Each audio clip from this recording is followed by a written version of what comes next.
Hi, I'm Anabel Poh, and I'm a textile designer here in the Netherlands. This is a batik that was passed down by my grandma, and that started my fascination with textiles. I grew up overweight, and I never really expressed myself to dressing until I came to the Netherlands and realized that I could wear whatever I wanted to wear. No one's gonna judge me. It was a blank slate.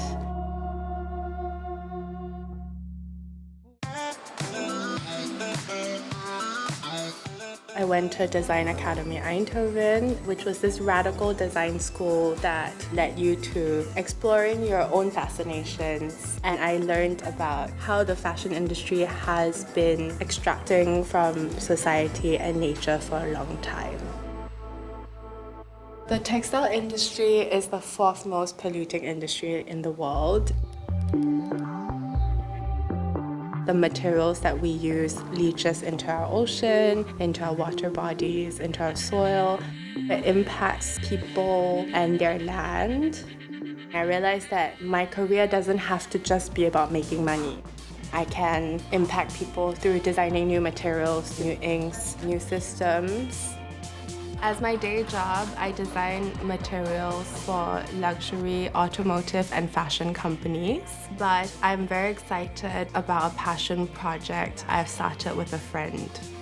We can build this modular pattern system, then each of the organizations that we'll be working with in the future can tap into. Yeah, exactly. So we're currently on a road trip to Enschede. At this place, you'll be able to understand one of the biggest problems the textile industry is facing globally today.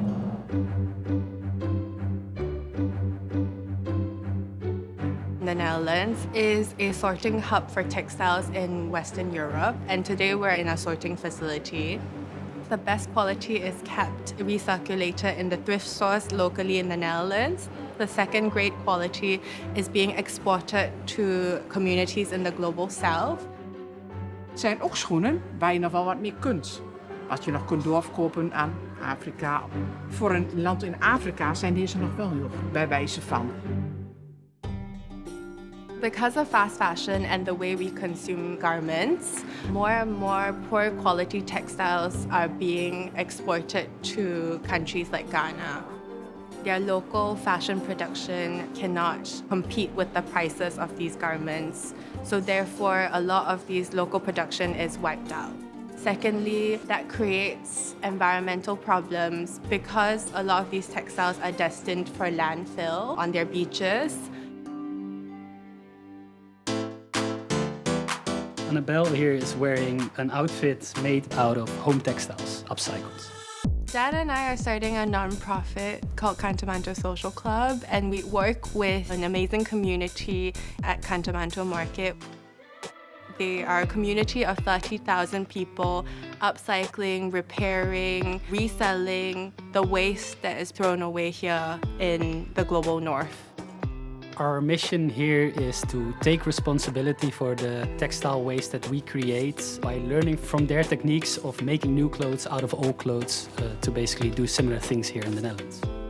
To further our cause, we're tapping into different resources, from business contacts to university students.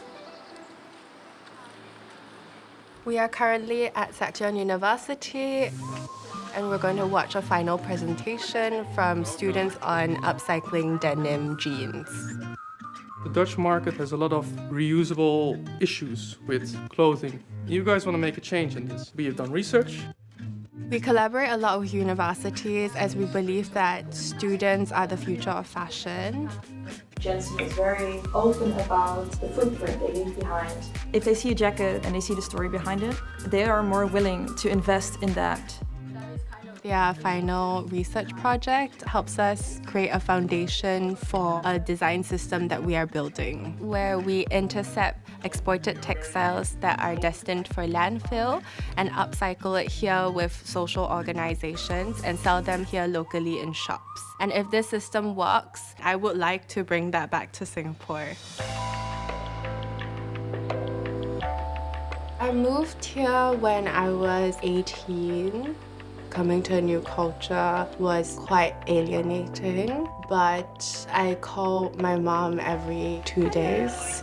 He's very happy you're coming back this year for Chinese New Year. Then I will wait for you to buy the kueh, okay? Yeah. Anabel misses her family and life in Singapore, especially when it's cold, like it's now in winter. I'm very thankful for a very supportive partner. We met shortly after I came to the Netherlands about 8 years ago. Uncle, kopi si kosong, tapawa. He's a physicist and a very stable person. I, on the other hand, am the most floaty person, but he grounds me. I've learned to grow roots in the Netherlands, and I learned to build the community and the life that I want here. That being said, going to Singapore and rebuilding roots could still be possible and still something that I want to do. Tonight we are hosting two of my friends, one Singaporean and my best friend who's Dutch. We will be cooking a traditional Dutch dish. Alright, stamppot. I know how it looks, but it's actually really tasty. But I wanted to infuse a little bit of my Peranakan Singaporean heritage. Finest. It's potato and pork belly. And I think it's a little representation of what stamppot could be, but with a lot more flavor. Have you ever grown up in Singapore eating this? Mashed potato, Yeah. from KFC. That's the best. Somehow Xavier is like my little slice of Singapore. You're like my only Singaporean friend here. Recently, I would tell my friends, had I known the challenges over the past 9 years living here, I'm not sure if I would have decided to make that jump. How does one integrate to a place that is not the same culturally as where you grew up? Living abroad has its perks. It's a very adventurous, freeing, independent life. But there are certain things like going to the hawker center, being able to have dinners with your family, and not being able to do all of that is quite a sacrifice. But I would like to think that I'm living the dream.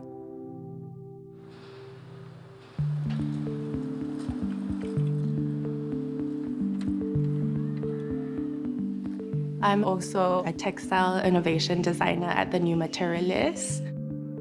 The New Materialist is a young company, and we have a very simple mission. We are designing and emerging next generation materials. Our clients usually come to us with a material that they want to replace, usually synthetic, and I am tasked to source an alternative that is more environmentally friendly. For example, they would like to replace suede. This is made out of hemp. This is a fish leather from an invasive species. If we're looking at replacing foam, this is made out of seaweed. If the materials cannot be sourced or are not in the market, we usually develop our own in-house. My wife and I, we were gardening, and then we kept finding these little plastic-like foils, and it turns out it's the outer layer of tomato skin, and it's very durable. So if you dip water on it, it stays on top of the tomato and it doesn't penetrate, which can be translated into waterproof coatings. The tomato skin has been grinded, dried, and from that we extract a natural occurring polyester, so we make a water-repellent textile that can still breathe. Do you think it would be better to look at other Indian crafts to understand how to contextualize post-colonial textiles? I also teach at LaSalle, an art school in Singapore, to guide young fashion, media, and textile students on their sustainability-focused dissertations. Anabel is a designer, she's a teacher, she's a scientist as well, and I guess now a filmmaker. This year, we were in Ghana for a month on a research trip. We spent a lot of time in Kantamanto Market, and we saw a lot of potential in doing a documentary through a local filmmaker's eyes. I didn't even know what upcycling was. I just wanted to stand out in the fashion industry. It's usually seen as a dumping ground, but this film celebrates the techniques, the culture, the people. Remaking of clothing from old clothing to give them new value.